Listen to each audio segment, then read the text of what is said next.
Bienvenue dans le tutoriel vidéo SR Nexco. Dans ce chapitre, vous verrez comment réaliser avec SR Nexco une couronne antérieure sans armature. Tout d'abord, réalisez un mètre modèle fractionné de manière habituelle.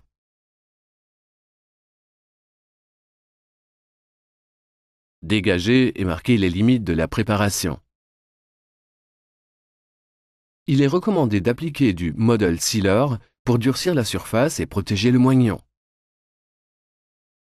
Appliquez 2 couches de SR Model Separator pour isoler le modèle. Appliquez la première couche un peu plus généreusement. Vérifiez que toutes les zones du moignon sont bien recouvertes. Laissez sécher chaque couche de séparateur pendant 3 minutes sur la surface du moignon. Appliquez le liner en couche fine sur toute la surface du moignon et l'étalez vers les bords de la préparation. Il est important de recouvrir toutes les zones afin que le liner assure une surface optimale pour le composite de collage. L'épaisseur de la couche de liner doit être d'au moins 150 microns.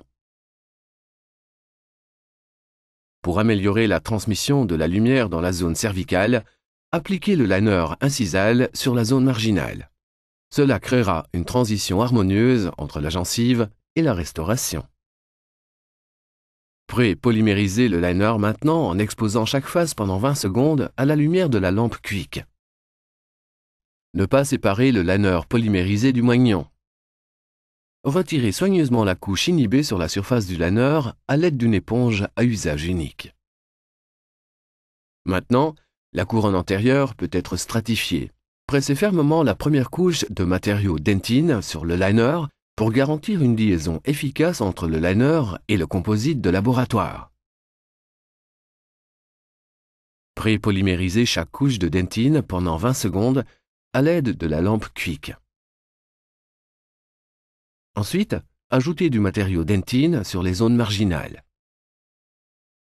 Au niveau interdentaire et du sillon palatin, il est possible d'augmenter l'effet chromatique avec du Stains orange ou de l'occlusal dentine. Pré-polymérisez chaque face pendant 20 secondes à l'aide de la lampe Qweek. Maintenant, modelez le bord mésial et distal en utilisant les matériaux Opal Effect. Vous pouvez monter les bords palatins à l'aide du matériau Opal Effect 2 et les recouvrir de matériau incisal. Réalisez les mamelons avec des masses mamelons ou avec des stains, puis fixez. Ensuite, complétez les contours vestibulaires à l'aide des matériaux incisal et transpas. Pré-polymérisez à nouveau les matériaux incisal et transpas pendant 20 secondes à l'aide de la lampe Qweek. Avant la polymérisation finale, appliquez une couche fine de SR Gel sur toute la surface de stratification.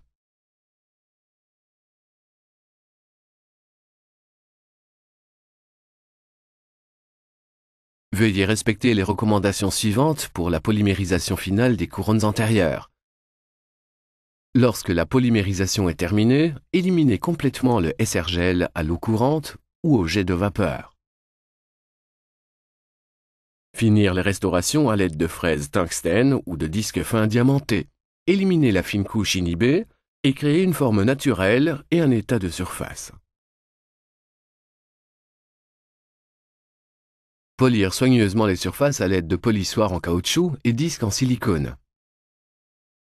Veillez en particulier à ne pas raccourcir les bords. Lorsque la restauration a été surfacée, procédez au pré-polissage et au polissage au brillant.